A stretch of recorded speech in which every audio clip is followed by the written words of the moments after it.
So I made a list of thoughts for the night. We'll go on. I'd love to hear them. Pull out my reading glasses here. Tucker is gorgeous. Bregman is back. McCormick for MVP. I hate this team. That all seems painfully fair to say. Hi, I'm Weston. I love talking about the Astros, and I'm here to talk about Game 94, where the Astros win 9-8 over the Los Angeles Angels of Anaheim and win the 3-game series coming out of the All-Star break.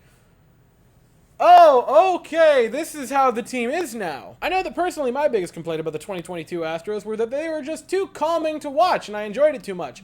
I wanted to feel anxiety when I watched baseball. The 2023 Astros are for you. This was perhaps the best played game by an Astros outfield in the history of the franchise, and it starts in the first inning with an RBI single for Kyle Tucker to make it 1-0 Houston.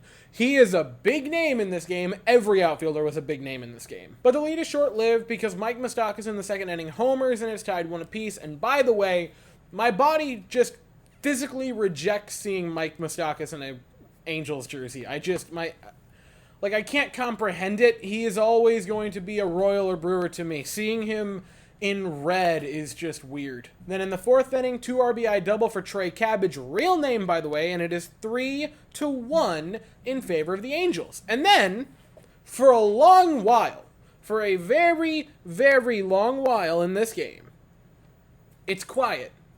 It is a quiet game until the 7th inning. And then, you remember a while ago when they jumped the shark in a game and I said, what if they jumped the shark but the shark was on fire? I don't know what this shark is, but I feel like it's the shark that has a bomb in it from Batman. Because in the 7th inning, Chas McCormick, who would end up kind of dragging the Astros back into this game multiple times, a cartoonish series coming out of the All-Star break, and now it sees his WRC plus go over 145.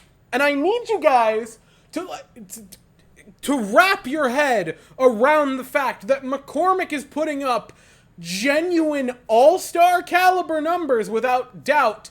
Debatably, if it was over a full season, if he played more than the 50 games he's played, if he had been in a full starter's role and had 70 games played at this point, or 80, with these same numbers, genuinely would receive all-star votes. He has been that good for them this season.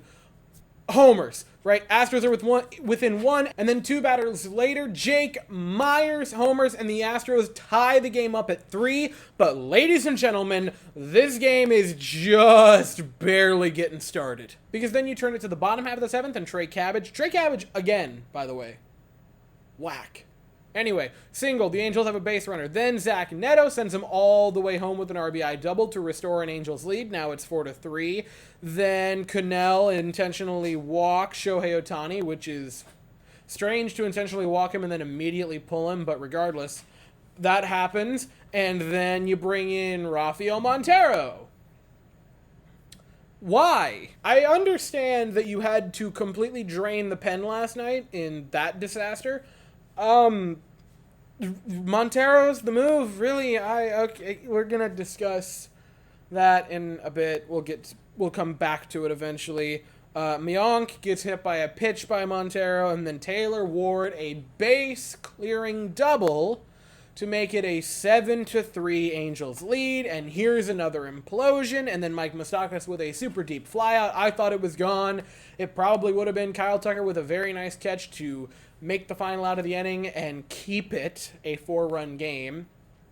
But in that moment, Tucker kind of favored his elbow after he made the catch and awkwardly bumped into the wall. I was like, so help me God, if Tucker gets injured catching what at that time seemed like a meaningless out, I might have lost it. But the Astros, who this season seem like they would rather be down by 5 than up by 10, start to battle back in the 8th inning. Alex Bregman leads off with a single. That's all well and cool. And then a couple batters later, Chas freaking McCormick, again, dragging this team back into relevancy. Homers, it's 7-5. Only a 2-run deficit. You got a bit of time. Granted, Diaz flies out, and you now are going to have to battle back in the 9th inning. But hey, there is still time. And then in the 9th inning, the Astros, again, would rather come from behind than lead.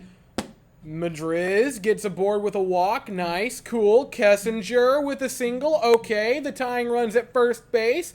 Here we go. Corey Julks grounds out. That's not wonderful. And then Mauricio Dubon also grounds out, but a run comes home. But there's now 2 outs in the inning. But Alex freaking Bregman. Even in seasons when Alex Bregman is not at all what we're hoping for, is well below the mark that we feel he should be hitting, he still just has that dog in him. He still has that clutch gene and loves to hit in a situation like this. Homers, gives the Astros a lead, their first lead of the game since the first inning, and the Astros lead at 8-7, and then Kyle Tucker homers to give the Astros a run of insurance. That would end up being pretty freaking important because 9th inning, Phil Maton comes in and Shohei Ohtani homers again like the 9th inning last night, and you think, oh, it's going to happen again. And then Manoch hit that weird little blooper single, and when that happened, I just started to laugh hysterically, feeling like it was coming. Now, Taylor Ward would ground out, but then Mike Moustakas draws a walk, and Matt Mathis rips one into what looked like it was just going to be short and maybe kind of in the gap, and Kyle Tucker flying for the ball, fully sells out. If he misses it, the Angels win the game without question. But Kyle Tucker did not miss. Makes an incredible diving catch, his second great run-saving catch of the night, and the Astros somehow win 9-8. The storyline for this game and last game are nearly identical, the only difference being they didn't comically screw up this game, unlike last night. The offense was fantastic. The pitching simply wasn't good enough. And even in this win, I will say that. The pitching was not good enough. They got bailed out by the offense, which the way the offense is injury-riddled is wild that we're saying that, but the guys who you depend on, and also Chas McCormick, absolutely played out of their minds tonight. Christian Javier wasn't terrible, but you should not be grading a guy like Christian Javier on this curve. He is above stretches like this. There is no other way to put it. He is a way better pitcher than a 4.39. Got 7 strikeouts tonight. Only walked 2 in 5 innings. Those are good things. The 3 runs is above where you'd like it to be. It's not by any means his worst start. It's one of his better ones the past few nights, which is, again, not fun that that's the level he's been at this season. I think he'll rebound next year. I think he could rebound in the latter part of this season. But right now, he is just... he's not the Javi we all thought we'd be getting in this season. Cannell pitched an inning and 2/3, and this is what I wanted to talk about with him and Baker. Why was Cannell put into this game? And I understand that you needed someone to kind of just go pitch because you were injury-riddled, or not injury-riddled, but tired from last night, and also, I guess, injury-riddled a little bit. But this was a 2-run game, and you're putting in Cannell. This is not a punt on it situation, and it felt like Baker was punting on it. It's insane. And then you have Rafael Montero come in, and again, kind of coughs it up himself, gives up a run of his own, gives up all the base runners Cannell left aboard, and he gets to come out for another inning of work? I don't get the move. I don't know why you were just throwing out 2 what are at this moment in time garbage time pitchers in a close game, but there we were. Maton gave up the home run. That's not ideal. The little bloop single was a total fluke. It was a blip on the radar. The Astros were able to still win it, so I'm not going to read too much into it, but Maton tonight was subpar. But enough of the bad. What was fantastic? The offense. 16 hits tonight, 9 runs. Alex Bregman with a 4-hit night. Pair of RBI. Big clutch home run for Alex Bregman. Kyle Tucker, a 4-hit night. Pair of RBIs. A walk. A clutch home run that would end up being the game-winning home run for Kyle Tucker. And the star of the show, Chas McCormick. 3 hits. 3 RBIs. Pair of home runs for Chas McCormick. drug the Astros back into this game twice, kicking and screaming, drug them back into this. I am at a loss for words for Chas McCormick, whose OPS is now at 887. Of the active players and the team, not including Yordan Alvarez on account that he's not here currently, the team leading OPS for Chas McCormick. I'm stunned. I'm stunned in a good way, but I'm stunned. Not surprised that he's been good, because I've been on the McCormick train since before he was even called up. I wanted him on the playoff roster for 2020.